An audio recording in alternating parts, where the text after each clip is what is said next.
شاعر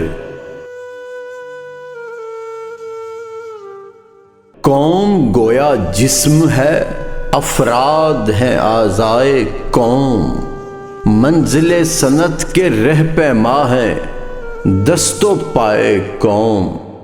محفل نظم حکومت چہرہ زیبائے قوم، شاعر رنگین نوا ہے دیدہ بینائے قوم،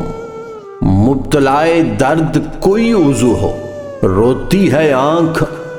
کس قدر ہمدرد سارے جسم کی ہوتی ہے آنکھ۔ علامہ اقبال نے اس نظم میں شاعر سے حقیقی شاعری مراد لی ہے جس کا دل قوم کی ہمدردی سے لبریز ہوتا ہے، نہ کہ وہ شاعر جو شاعری کو گزر اوقات کا ذریعہ بناتا ہے اور خوشامد و ضمیر فروشی سے اپنا پیٹ پالتا ہے۔